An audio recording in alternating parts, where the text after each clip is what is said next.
ప్రజా దర్బార్ అంటిరి, పోకపోతిరి. నాకు కాన్వాయ్ ఎందుకు, నాకు పెద్ద కాన్వాయ్ వద్దు, నేను సింపుల్గా పోతా, 15 కార్లు కాదు 9 కార్లే కావాలి, నేను పోతే ట్రాఫిక్ ఆపకండి అని ప్రగల్భాలు పలుకుతిరి. ఇవాళ హైదరాబాద్లో ప్రయాణం చేస్తున్నటువంటి ప్రజలందరికీ తెలుసు, ముఖ్యమంత్రి గారు కాన్వాయ్ పోతుందంటే ఎక్కడికక్కడ ట్రాఫిక్ ఆపుతా ఉన్నారు. కానీ దాన్ని కవర్ చేయడానికి మీ చుట్టూ ఉండే బాజా భజంత్రీలు, ప్రాపగండా టీమ్స్ ఏమంటున్నారు? అయ్యో అంబులెన్స్ వచ్చింది రాగానే మా ముఖ్యమంత్రి తవ్విచ్చిండు అంటున్నారు. ఇయ్యాలే కదా, మినిమం కట్టసి కదా. చెప్పిన మాట తప్పి ఉల్టా ప్రాపగండా చేసుకోవడం.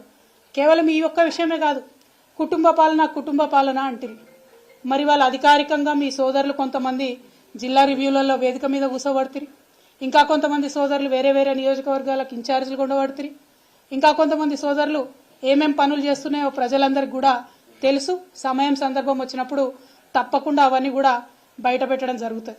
తెలంగాణ కోసం ఎంతో మంది పోరాడితే గానీ మీరు, నాన్నగారు, మీ అన్నయ్య గారు, మీ బావగారు, మీ తమ్ముడు సంతోష్ గారు, వినోద్రావు గారు, ఆరావు గారు, ఇంకో రావు గారు, ఇంకో రావు గారు, ఇంకేదేదో రావు గారు, ఇంతమంది మీరు ముఖ్యమైన పాత్రలను పోషించి మీరు తెలంగాణను మాత్రం తోసుకోవడం తప్పలేదా అమ్మా?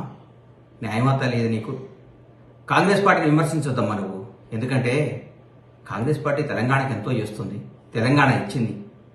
మీరు మాట్లాడితే రేవంత్ రెడ్డి గారిని కాన్వాయ్ పోతుంటే ట్రాఫిక్ జామ్ అవుతుంది. ముఖ్యమంత్రి గారు ప్రతిరోజు, ఈ ముఖ్యమంత్రి గారు ప్రజల్లో ఉండే ముఖ్యమంత్రి గారు ప్రతిరోజు సెక్రటరీ పోవాలి, ప్రతిరోజు రావాలి, తిరగాలి.